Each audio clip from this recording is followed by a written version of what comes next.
दूसरा लक्षण क्षमा। क्षमा यानी कोई त्रुटि करे तो क्षमा करना। एक विदेशी इतिहासकार की एक पुस्तक हम पढ़ रहे थे, उसने अपनी किताब में लिखा है, अपने एक शिष्य, उसका जो डिवोटी था, उसको सुना रहा था कि सुन, उसका जो भी नाम रहा हो, पवित्र मंच से उस नाम को लेना उचित नहीं। तो उसने अपने डिवोटी से कहा, अपने शिष्य से कहा कि तुझसे कोई भी 7 बार भूल कर दे, तू क्षमा कर देना, 7 बार क्षमा कर देना। तो उस शिष्य ने अपने गुरु से कहा कि अगर 8वीं बार गलती करे फिर? तो बोले तू 77 बार क्षमा करना। और बोले अगर उसने 78वीं बार गलती करी तो बोले फिर उसको 7000 बार माफ करना। अगर तूने केवल 7, तो एक आपको बांधने का एक उपाय है। असली बात तो यह है कि तुझे कभी प्रतिक्रिया करनी ही नहीं है, क्षमा ही क्षमा करना। महाराज उससे क्या होगा? इधर शास्त्र कहते हैं सठे साठ्यम समाचरे, जैसे को तैसा होना चाहिए। आप क्षमा की बात करते हो। देखो, आतताई को समझाना उचित है, पर अगर वो माफी मांगे तो बिना रुके क्षमा कर देना चाहिए।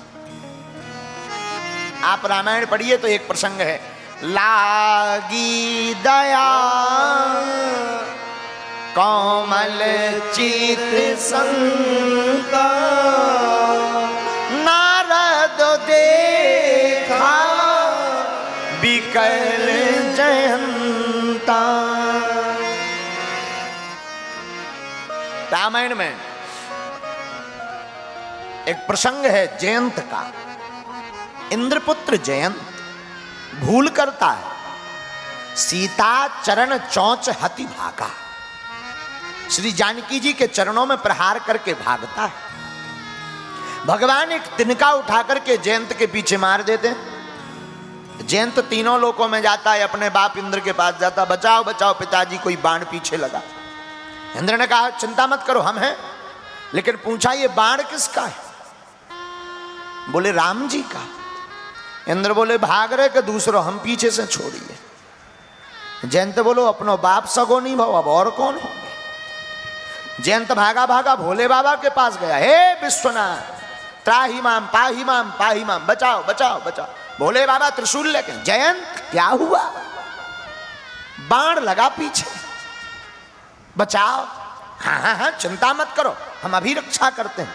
शिवजी ने त्रिशूल उठाया ही, फिर पूछा ये बाण किसका है?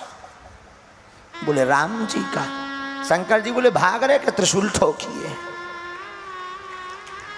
तीनों लोकों में जयंत गया, कहीं पनाह नहीं मिली। ब्रह्मा जी के पास गया, कहीं जगह नहीं मिली। भागा भागा रोता हुआ चला जा रहा था। संतों का हृदय तो कोमल होता है। नारद जी संत नहीं संता है। नारद जी ने देखा, नारद देखा बिकल जयंता, लागी दया कोमल चित संता। जयंत कहां जा रहे? जयंत बोला कोई ठिकाना हो तो बताएं, जहां बाण लिए जा रहा सो जा रहे। बाण क्यों पीछे लगाए? मारने के लिए। काय आरती करेगा? मारने के लिए लगा है पीछे। लेकिन जयंत एक बात है, क्या?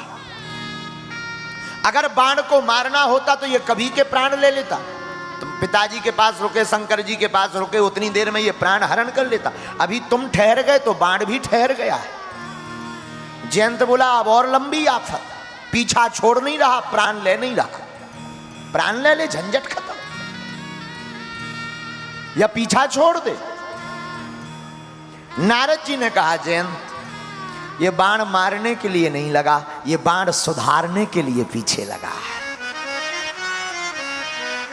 मारने नहीं आया, ये सुधारने आया। तो हम सुधर गए हैं, लेकिन अब ये वापस कैसे होगा? नारद जी बोले जिनका बाण है वही इसको वापस करेंगे, क्योंकि उन्हीं की तुमने त्रुटि की, वही भूल को सुधारेंगे। जयंत बोला हम जाएंगे तो पर किस मुंह से जाएं? भगवान पूछेंगे कि लौट के क्यों आए, तो क्या जवाब देंगे? तो नारद जी ने पूछा कि तुम गए क्यों थे? बोले प्रभाव देखने। बोले बात बन गई। दोबारा जाना, राम जी पूछेंगे जयंत पहली बार क्यों आए थे, तो कह देना आपका प्रभाव देखने आए थे। राम जी पूछेंगे लौटकर क्यों आ गए, कहना आपका प्रभाव तो देख लिया, तीनों लोकों में कहीं जगह नहीं मिली, अब आपका स्वभाव और देखना है। तो नारद देखा विकल जयंत,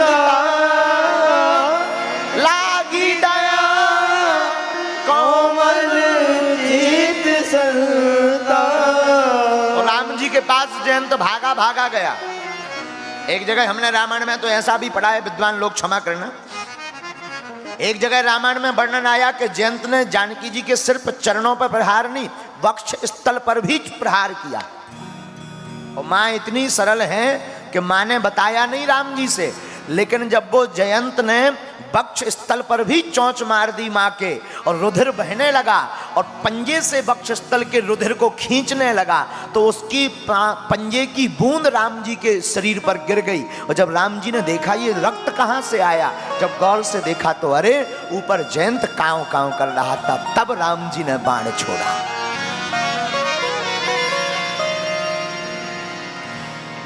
और वापस आए तो राम जी ने क्षमा भी कर दिया। राम जी की परम भक्ति मता श्री जानकी जी हैं। रघुनाथ जी श्री जानकी जी से बड़ा प्रेम करते, लेकिन जानकी जी का अपराध करने वाले जयंत को भी क्षमा कर दिया। बोलो सीताराम। ये धर्म का दूसरा लक्षण है क्षमा।